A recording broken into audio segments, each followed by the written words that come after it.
Bing bongy bong, bing bongy bong. This is Joe, the bearded historian. He'll tell you an interesting story. Be careful of his soldiers, they can be brats. This is Angel, she's an entity. She'll cause chaos and plant her hands at you. This is Sue, she likes spirits, not the alcohol. She's the reason this channel exists. This is David, he likes fire trucks. He's here occasionally. Bing bongy bong, bing bongy bong, bing bongy bong. We preserve his story. Okay, welcome to episode 2 of County Fair Festival. We're celebrating county fairs and the end of summer. This race is horses for Wayback Wednesday, because we're going from horses to tractors. You ready? Here we go. Shout out time. Here's a shout out just for you. You support me, so I support you. The shout out is for our friend. Let's see who it is today. I got it ready. Maybe. There we go. Okay. I got all kinds of colors. I see Grumpy, I see Reef, I see Bark Nation, I see Really Haunted, I see Lashes, Reef's currently in the lead. There's Embarkment, Spectral, Tour,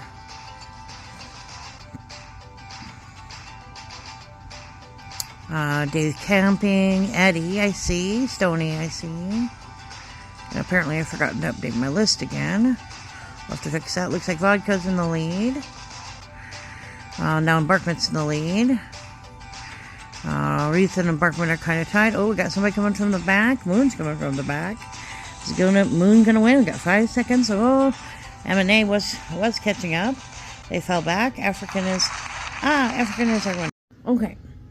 African Dream, a couple from East Texas, now living in East Africa.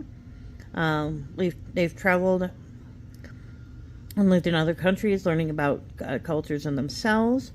They talk about gardening, farming, chickens, prep, cooking, traveling, goats, and other things. Very interesting channel. Check them out. Like, share, comment, and enjoy the history lesson. Bye-bye. Good morning, folks. This is Joe from the Bearded. Hello, folks. This is the Bearded Historian Joe with the Bud Files.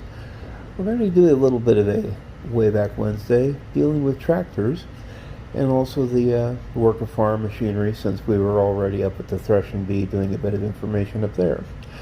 Now, for those of us who know what the farmers do already and have been doing for years and decades and centuries, it's not an easy job. People go out, they plant crops, they have to till the soil, and then after everything they have to do the harvesting once the crop is grown, like your corn, or you have to go cut the hay. Lots of different crops, lots of different soils. Some of the soils in England were a lot more, had a lot more water and substance, made it harder to till. Out here in the States, when people were first just starting off with farming, they would, plow their fields. The thing is that if they didn't have a horse, guess who was the one that was being the beast of burden? That's right, the humans. Now, interestingly enough, going into our topics on some of the engines that we've seen up there at the threshing bee. Now, the first powered farm implements in the early 19th century were actually portable engines, steam engines, which we'd seen, where the wheels could be used to drive mechanical farm machinery by the way of a flexible belt, leather belts. A fellow named Richard Travlick designed the first semi-portable stationary steam engine for agricultural use, known as a barn engine, in 1812, and was used to drive a corn threshing machine. Now, a truly portable engine that was invented in 1893 by William Tuxford in Boston, Lincolnshire, who started the manufacture of an engine built around a locomotive-style boiler. This looks a lot like the pictures we've seen and actually saw in action. Had horizontal smoke tubes, A large flywheel was mounted on a crankshaft, and a stout leather belt was used to transfer the drive to the equipment being driven. In the 1850s, John Fowler used a Clayton and Shuttleworth portable engine to drive apparatus in the first public demonstrations of the application of cable haulage to cultivation. Now, in parallel with the early portable engine development, many engineers attempted to make them self-propelled. You might almost think this is where they came up with the idea for the automobiles. The forerunners was a traction engine. In most cases, this was achieved by fitting a sprocket on the end of the crankshaft and running a chain from this to a larger sprocket on the rear axle. These experiments met with mixed success. The first proper traction engine, in the form of a recognizable today, was developed in 1859 when British engineer Thomas Aveling modified a Clayton Shuttleworth portable engine, which had to be hauled from job to job by horses and into a self-propelled one. The alteration was made by fitting a long driving chain between the crankshaft and the rear axle. Well, the first half of the 1860s was a period of great experimentation, but by the end of the decade, the standard form of the traction engine had evolved and changed little over the next 60 years. It was widely adopted for agricultural use. The first tractors were steam-powered plowing engines. They were used in pairs, placed on either side of the field to haul a plow back and forth using a wire cable. In Britain, Bands and Garrett developed steam tractors for direct plowing, but the heavy, wet soil of England meant that the designs were less economical than a team of horses. Over in the States, where soil conditions permitted, steam tractors were used to direct haul plows. Steam-powered agricultural engines remained well used into the 20th century until reliable internal combustion engines could be developed. Now, the area where we were seeing the threshing bee up by the Alkali River, a lot of that valley through there, during the dry parts of the year, plowing was obtainable. However, earlier in the year, right after, the spring thaw and, the winter weather caused a lot of meltdown, when the gumbo started getting really hard and thick, I can imagine plowing was just an absolute nightmare. Also, to think of some of these agricultural engines, if they were being used out in Boston, New York, down to Virginia, into the Ohio Valley, back then, out here, there was no real farming going on because most of this land over here was still being fought over with the Native Americans, and a lot of the farming didn't actually come into play until after 1890, 1900. So a lot of the farming out here, if you were going to plow your field, you were using a horse or, again, a human. Now, the first gasoline-powered tractors that were built were built in Illinois by John Charter, combining a single-cylinder auto engine with a Rumley steam engine chassis in 1889. Now, we saw a few Rumleys the other day. In 1892, John Froelich built a gasoline-powered tractor in Clayton County, Iowa, in the U.S., and a Van Dusen single-cylinder gasoline engine was mounted on a Robinson engine chassis, which could be controlled and propelled by Froelich's gearbox. After receiving a patent, Froelich started up the Waterloo Gasoline Engine Company and invested all of his assets. The venture was very unsuccessful, and by 1895, all were lost and he went out of business. Now, Froelich, interestingly enough, did build 2 tractors. And there's a fellow up there by Alkali who actually has been trying to build one. Now, Froelich would sell his design to another company. You might know them as John Deere. Now, Richard Hornsby and Sons are credited with producing and selling the first oil engine tractor in Britain, invented by Herbert Ackroyd Stewart. The Hornsby-Ackroyd patent safety oil traction engine was made in 1896 with a 20 horsepower engine. In 1897, it was bought by Mr. Locke/King as the first recorded British tractor sale. That year, it won a silver medal from the Royal Agricultural Society of England. It was later returned to the factory for a Caterpillar track fitting. Caterpillars, like you might remember, are the same thing that would through rather well with tanks. Now, the first commercially successful lightweight petroleum-powered general-purpose tractor was built by Dan Albone, a British inventor, in 1901. He filed for the patent in 1902 for the tractor design and then formed the Ivell Agricultural Motors Limited.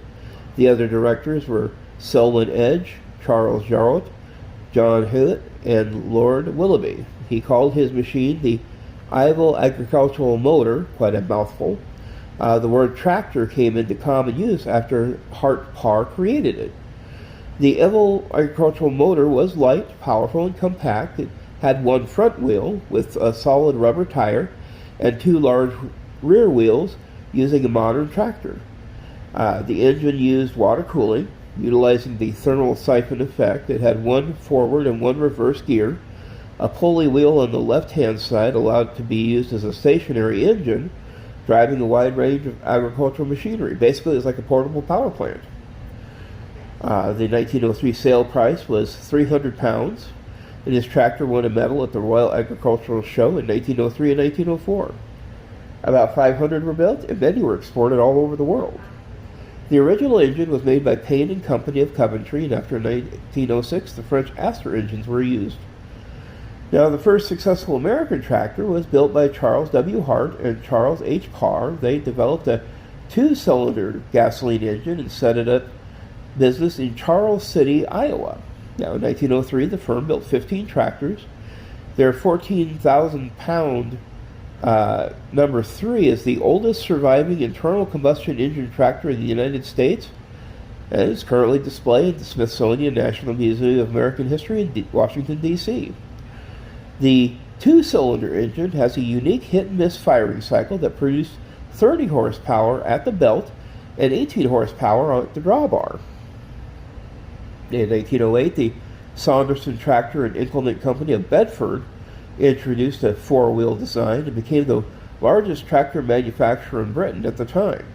While the earlier heavier tractors were initially very successful, they became increasingly apparent at the time that the weight of a larger supporting frame was less efficient than a lighter design. Henry Ford introduced a lightweight, mass-produced design which largely displaced the heavier designs. Some companies half-heartedly followed suit with mediocre designs as to disprove the concept, but they were largely unsuccessful in that endeavor. While unpopular at first, these gasoline-powered machines began to catch on in the 1910s when they became smaller and more affordable. Henry Ford introduced the Fordson, a widely popular mass-produced tractor, in 1917. They were built in the U.S., Ireland, England, and Russia, and by 1923, Fordson had managed 77% of the U.S. market. The Fordson dispensed with a frame, using the strength of an engine block to hold the machine together. By the 1920s, tractors with gasoline-powered internal combustion engines had become the norm. Now, the first three-point hitches were experimented with in 1917 when Harry Ferguson applied for a British patent as his three-point hitch in 1926. They became popular. A three-point hitch attachment on the implement to the tractor is the simplest and only statistically determinate way of joining two bodies in engineering. The Ferguson-Brown Company produced a Model A Ferguson-Brown tractor with a Ferguson-designed hydraulic hitch, and in 1938, Ferguson entered into a collaboration with Henry Ford to produce the Ford Ferguson 9N tractor. The three-point hitch soon became the favorite hitch of attachment system among farmers around the world. The tractor model also included a rear power takeoff shaft, which could be used to power three-point hitch-mounted implements such as sickle bar mowers. Now, fast forward about 30 years, and General Electric showed up with what was the first commercial electric power garden tractor, the Electrac. The Electrac was manufactured by General Electric until 1975, and from these different variations, two things pretty much need to be made aware of. First of all, when you think about some of these units out in the farms, okay, a lot of them, the farmers, that were struggling with, costs in producing and stuff like that, you might have one farmer that has the tractor, and 3 or 4 other farmers might take turns using that one unit, because if a tractor broke down for one of your neighbors and they needed a hand, they would go out and let them use it. Some of these tractors also, especially the old steam ones, it's amazing how much these units are still mobile. Granted, they're about the size of a small building. When you guys see the parade on Friday, you'll be looking at this going, is that a train or is that a building or what? That was a tractor. And like they were mentioning with the belt systems and the pulleys and everything else, is that one tractor had multiple uses. When we were there going through the one big building, they had notes to show how much horsepower each one of these structures could use. And this one unit, you could use it for the sawmill, you could use it for rock crushing, you could use it for taking and using it for spreading grains and stuff. But there was a lot of things. Electricity production. Back in the early 1900s, there weren't millions and millions of miles of electric cables spread around to generate power for your farms. There was no telephone systems. And so some of these small towns, they would have these steam-powered units that's where they would get their electricity to generate from. And it, would power houses. I remember reading one time, it was kind of wild, that they did a collection of some of the farmers in the valley between Sturgis and Stoneville. And by connecting a couple of the farmers and a good donation system, they were able to string up the first telephone poles and have the electricity to take and generate to run messages. Now, granted, back then in its infancy, the telephone system was kind of primitive. And sometimes you could take and listen in on phone calls, but that's beside the point. But as far as these units goes, now the power takeoffs, for those of us who remember FFA, the power takeoff was its own neat little advantage because, you could connect it to multiple different units, your harvesters, and it kept apparatus going and being able to be used. As far as harvesting and stuff like that goes. Now, the big thing also to look at is, you talk about steam power and when it first came into play. Long before, the country started going strong on things like gasoline, stuff like that. Traction engines, using steam. You had your boats, the side wheelers.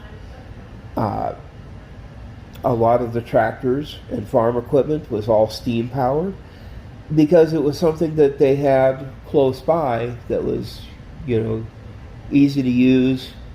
It was on site, and you didn't have to worry about, where's the nearest gas station. Now, steam power, again, was used to move heavy loads on roads, plow ground, provide power to a chosen location. Interesting enough, is drawn from Latin, tractus, meaning drawn, since the primary function of any traction engine is to draw a load behind it. It's sometimes called road locomotives to distinguish from railway locomotives, that is the steam engine that runs on rails. Now, traction engines tend to be large, robust, and powerful, but are heavy, slow, and difficult to maneuver. Nevertheless, they revolutionized agriculture and road haulage at a time when they were the only alternative prime mover was the horse. Now, they became popular in industrialized countries from around 1850, when the first self-propelled portable steam engines for agricultural use were developed, and production continued well into the early part of the 20th century when competition from internal combustion engines, again our gas buddies, saw them fall out of favor, although some continued in commercial use in the UK well into the 1950s and later.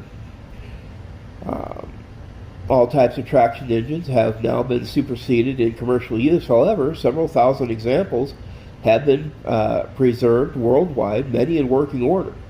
Steam fairs are held throughout the year in the UK and other countries.